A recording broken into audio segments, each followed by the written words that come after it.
प्यारे तलबा व तालिबात, अस्सलाम वालेकुम। उम्मीद करती हूँ आप सब खैरियत से होंगे। हमने अभी तक गुजराती में कई सारे लेसन पढ़े, काव्य पढ़ी और व्याकरण के बारे में भी हमने बहुत मालूमात हासिल की।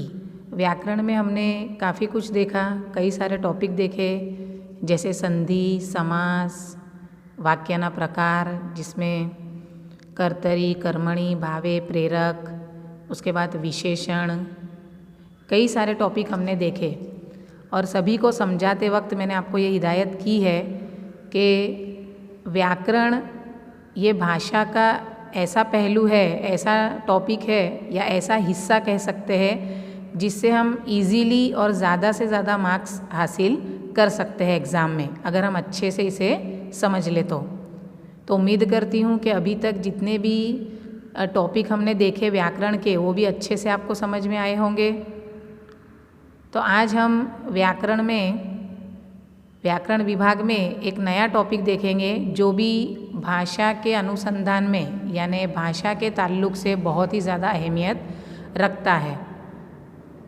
तो आज हम देखेंगे विराम चिन्हों। आपने ये पहले भी सीखा ही होगा, लेकिन आज हम इसे और अच्छे से डिटेल में देखेंगे जिससे आपके डाउट्स क्लियर हो जाए और अच्छे से आपको समझ में आ जाए। तो सबसे पहले तो विराम चिन्हों की मालूमात हासिल करेंगे कि विराम चिन्हों क्या है और इनका होना क्यों ज़रूरी है। तो भाषा में रहेला अर्थ ने स्पष्ट करवा विराम चिन्हों जरूरी है। क्या कहते हैं कि भाषा में जो भाषा हम बोलते हैं उसके अर्थ को स्पष्ट करने के लिए, उसके मतलब को साफ समझने के लिए विराम चिन्हों का होना बहुत ही ज़्यादा ज़रूरी है। ભાષાની ઉક્તિમાં જે અટક સ્થાનો છે તે દર્શાવવા તેમજ અર્થની દ્રષ્ટિએ વાક્યના ઘટકોનો જુદી જુદી જાતનો સંબંધ દર્શાવવા લેખનમાં જે ચિહ્નો વપરાય છે તેને વિરામ ચિહ્નો કહે છે। તો વિરામ ચિહ્નો किसे कहते हैं? तो भाषानी उक्तिમાં, तो भाषा की जो उक्ति होती है, वाक्य होता है, उसमें जो अटक स्थान हो यानी जहाँ हम अटकते हैं, बोलते वक्त जहाँ जहाँ हम अटकते हैं वो बताने के लिए और अर्थ की दृष्टि से यानी मतलब समझाने के नज़रिए से अलग अलग जिससे बातों का जो हम ताल्लुक़ बताते हैं, तो लिखते वक्त जिसका हम इस्तेमाल करते हैं मतलब समझाने के लिए वाक्यों का, उसे विराम चिन्ह कहते हैं। मिसाल के ज़रिए आगे समझेंगे ताकि और अच्छे से आपको समझ में आए। तो सबसे पहले हम देखेंगे विराम चिन्हों महत्व। तो विराम चिन्हों का महत्व क्या होता है, उसकी अहमियत क्या होती है भाषा में, वो देखते हैं। विराम चिन्हों ये भाषा लेखनનો प्राण છે, तेना सिवाय भाषा समझवी अघरी છે। विराम चिन्ह जो है वो भाषा लेखन का प्राण है, उसकी जान है, उसके बिना भाषा को समझना बहुत ही मुश्किल है। अघरी છે मतलब मुश्किल है। विराम चिन्होનો योग्य उपयोग न કરવામાં આવે તો અર્થનો અનર્થ થવાનો સંભવ રહે છે। क्या कहते हैं कि विराम चिन्हों का अगर मुनासिब जगह पर इस्तेमाल नहीं किया जाए तो अर्थ का अनर्थ भी हो सकता है। जो बात हम कहना चाहते हैं उसकी गलत इफ़ेक्ट या ऑपोजिट इफ़ेक्ट भी हो सकती है। तो सही जगह पर सही विराम होना चाहिए और लिखते वक्त विराम चिन्ह भी सही जगह पे उसका इस्तेमाल करना चाहिए। तो मिसाल के ज़रिए समझेंगे। मिसाल पे ध्यान दीजिएगा। सबसे पहले अहीं गंदगी करवी नहीं, करनार ने सजा थशे। यहाँ इसका क्या मीनिंग है? यहाँ पहले तो बोलते वक्त देखिए कि आप कहाँ रुक रहे हैं। अहीं गंदगी करवी नहीं, यहाँ आप रुक गए तो यहाँ आपने विराम ले लिया, यानी आपने आराम ले लिया, थोड़ा आप रुक गए, तो वहीं यहाँ आ जाएगा ये अल्प विराम यानी कि विराम चिन्ह है एक। करनार ने सजा थशे, तो यहाँ क्या कह रहे हैं कि यहाँ गंदगी करनी नहीं है, करने वाले को सजा होगी। यहाँ अल्प विराम के बाद का मतलब हम समझे तो करने वाले को सजा होगी। और अल्प विराम की यानी विराम चिन्ह की जगह अगर बदल दी जाए तो अर्थ का कैसे अनर्थ हो जाता है वो देखेंगे। अहीं गंदगी करवी, उसके बाद हम विराम ले लेंगे, विराम चिन्ह रख देंगे, नहीं करनार ने सजा थशे। देखिए यहाँ अर्थ का अनर्थ हो गया, बात पूरी ऑपोजिट हो गई। कि यहाँ गंदगी करनी है, नहीं करने वाले को सज़ा मिलेगी। आप देख सकते हैं दोनों ही मिसाल में वाक्य रचना वही है, शब्द भी वही है, लेकिन एक विराम चिन्ह के आगे पीछे या मुनासिब जगह पर होने या न होने की वजह से वाक्य का अर्थ क्या होता है ये आप समझ सकते हैं। दूसरी मिसाल देखेंगे, चोरी करवी नहीं, अल्प विराम विराम चिन्ह है, करनार ने सजा थशे। चोरी करनी नहीं है, करने वाले को सज़ा होगी। और उसके बाद हम देखेंगे चोरी करवी विराम चिन्ह अल्प विराम नहीं, करनार ने सजा थशे। तो यहाँ भी आप देख सकते हैं कि विराम चिन्ह के गलत जगह पर होने की वजह से पूरा अर्थ का अनर्थ हो रहा है, बात गलत दिशा में जा रही है। चोरी करनी है, नहीं करने वाले को सजा होगी, ये वाक्य का अर्थ निकल रहा है जो गलत है।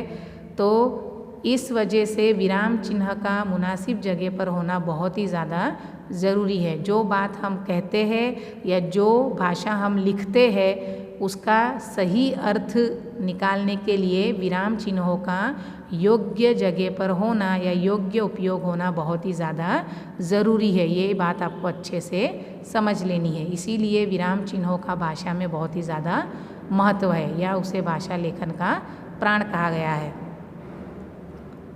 आगे देखेंगे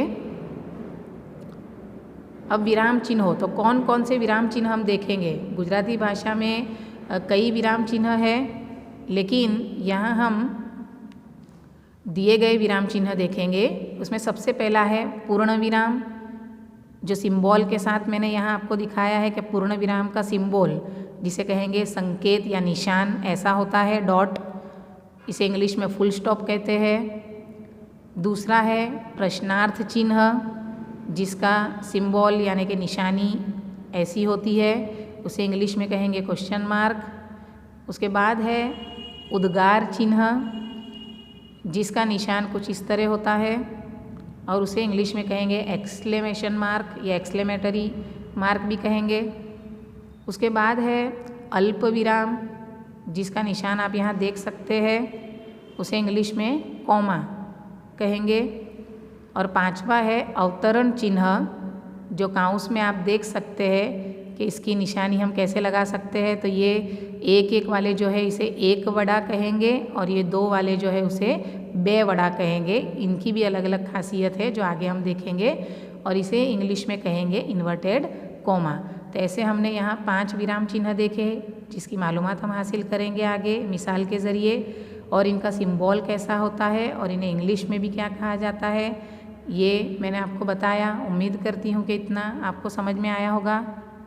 अब सबसे पहले देखेंगे हम कौन सा विराम चिन्ह, तो पूर्ण विराम फुल स्टॉप, जिसका सिंबल आप देख सकते हैं कि इसका सिंबल एक डॉट की तरह होता है, और ये कैसे, कहाँ और क्यों इस्तेमाल होता है उसकी जानकारी हासिल करेंगे। पूर्ण विराम, जिसे इंग्लिश में फुल स्टॉप कहते हैं, तो पूर्ण विराम कहाँ इस्तेमाल होता है?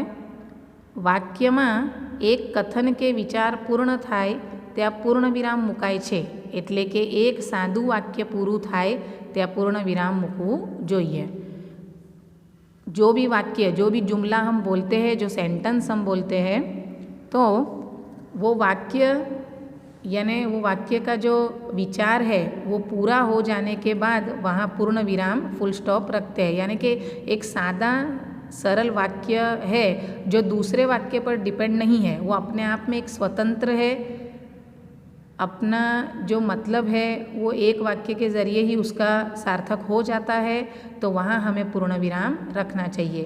अक्सर हम देखते हैं कि कई बार सेंटेंस में 2 मतलब के वाक्य आते हैं, एक जो मेन वाक्य होता है मुख्य कथन और गौण कथन, लेकिन यहाँ जो पूर्ण विराम हम कौन से वाक्य में रखते हैं? जो अपने आप में मुकम्मल है, वहाँ एक विचार पूर्ण हो जाता है, एक कथन पूर्ण हो जाता है, वो दूसरे कोई वाक्य पर डिपेंड नहीं रहता है, स्वतंत्र और सादा वाक्य होता है, तो वहाँ हम फुल स्टॉप का इस्तेमाल करेंगे। जैसे उसकी मिसाल देखते हैं, उसके ज़रिए आपको और अच्छे से समझ में आएगा।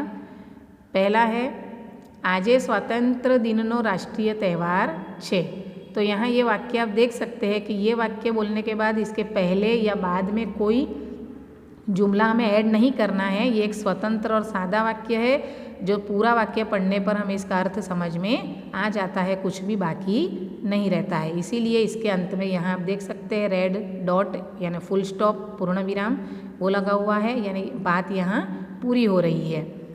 આજે સ્વાતંત્ર્ય દિનનો રાષ્ટ્રીય તહેવાર છે। दूसरा है पापनो गड़ो फूटिया बिना रहतो नहीं। ये वाक्य भी अपने आप में स्वतंत्र है, मुकम्मल है, इसलिए इसके अंत में भी फुल स्टॉप लगेगा। अकबर महान बादशाह हतो। चौथी मिसाल है ताजमहल शहनशाहे बंधाव्यो छे। और पांचवी मिसाल है संप त्या जंप। और एक अहमियत वाली बात मैं आपको बता दूं कि फुल स्टॉप जो है वो वाक्य के अंत में ही आता है, बीच में कहीं भी नहीं आएगा। जहाँ वाक्य स्वतंत्रता से सादा सरल वाक्य पूरा होता है, अपनी बात मुकम्मल तरीके से कह देता है, वही वाक्य के अंत में फुल स्टॉप आता है, अंत में ही आता है फुल स्टॉप। ये बात आपको याद रखनी है। उसके बाद हम देखेंगे प्रश्नार्थ चिन्ह, जिसे इंग्लिश में कहते हैं क्वेश्चन मार्क, और इसका सिंबल आप देख सकते हैं। और सिंबल देखते ही आपको अंदाज़ा लग गया होगा कि प्रश्नार्थ चिन्ह किसे कहते हैं और ये कब पूछा जाता है। बहुत ईजी है। सबसे पहले देखेंगे प्रश्नार्थ चिन्ह, इसका सिंबल भी दिया गया है क्वेश्चन मार्क। समझते हैं। वाक्यમાં પ્રશ્નનો ભાવ હોય અથવા કોઈ પ્રશ્ન પૂછવામાં આવ્યો હોય ત્યાં प्रश्नार्थ चिन्ह मुकाय છે।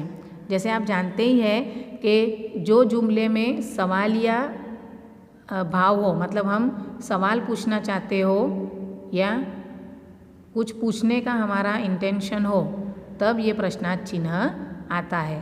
जैसे मिसाल के ज़रिए समझेंगे तो તમે ક્યાં રહો છો, તમે વહેલા આવશો ને, તમારું નામ શું છે, તમે કયા ધોરણમાં ભણો છો, તમે ક્યાં જઈ રહ્યા છો।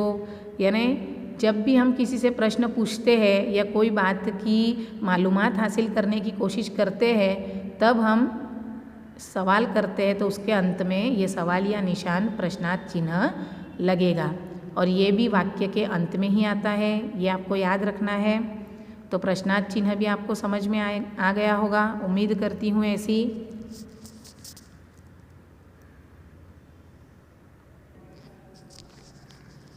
प्रश्नार्थ चिन्ह के बाद हम देखेंगे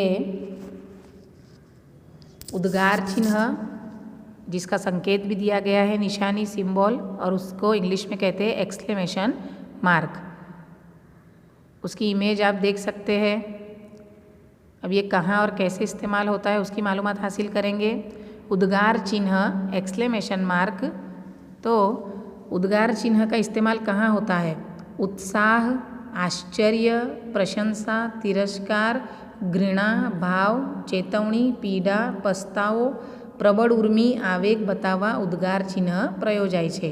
ये कहाँ इसका इस्तेमाल होता है, जहाँ हम कोई चीज़ की एक्साइटमेंट, बहुत ही ज़्यादा उत्साह, उमंग, खुशी जताना चाहते हो, या कोई चीज़ का बहुत आश्चर्य, बहुत हैरत हमें हुई है, तब हम उद्गार चिन्ह का इस्तेमाल कर सकते हैं। या किसी की प्रशंसा यानी तारीफ़ करनी हो, या किसी के प्रति तिरस्कार या घृणा का भाव बताना हो, किसी को चेतावनी देनी हो, किसी चीज़ का पछतावा हो, या कोई भी बहुत ज़्यादा जो हमारे जज्बात जब उमड़ते हो, उस वक्त हम उद्गार चिन्ह का इस्तेमाल करते हैं। तो કેટલાક ચોક્કસ શબ્દો જેવા કે હા, શાબાશ, હાય, અરે, અહો, ઓહો, ખરેખર, ये भाववाही जो उद्गार है, ये उद्गार चिन्ह की पहचान है कि ये जो शब्द है जहाँ इस्तेमाल होते हैं ज़्यादातर वहीं उद्गार चिन्ह आता है। तो मिसाल के ज़रिए समझेंगे। ओ नमस्ते, अचानक हम जब किसी को देख लेते हैं तो हम हैरत से, मतलब कि खुशी, ज़्यादा उत्साह से या आश्चर्य से, खुशी से हम कहते हैं कि ओ नमस्ते, आप कैसे हो। इस तरह हम बात की शुरुआत करते हैं, तो यहाँ अंत में उद्गार चिन्ह आएगा। दूसरा है आटलू मोड़ू घर, सॉरी आटलू मोटू घर, बाप रे। यहाँ हैरत बताई जा रही है, आश्चर्य कि इतना बड़ा घर, बाप रे। तो यहाँ भी अंत में उद्गार चिन्ह आएगा। उसके बाद है ओ साव सीधी बात थी, यहाँ भी पछतावा बता रहे हैं कि अरे बहुत ही सीधी बात थी। तो यहाँ भी ओ शब्द के बाद उद्गार चिन्ह आएगा। वाह बहु सरस काम लागे छे, यहाँ भी प्रशंसा है।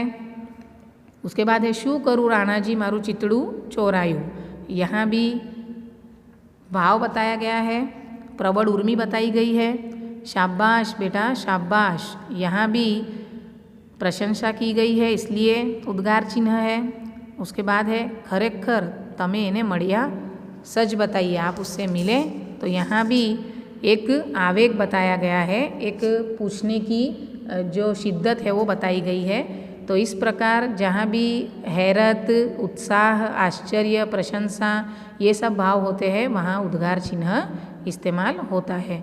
तो उम्मीद करती हूँ कि पूर्ण विराम, उसके बाद हमने देखा प्रश्नार्थ चिन्ह और उद्गार चिन्ह आपके समझ में आए होंगे। इसके बाद के जो भी विराम चिन्ह है वो नेक्स्ट पीरियड में हम देखेंगे, नेक्स्ट पीरियड में मिलेंगे। तब तक के लिए अल्लाह हाफिज़।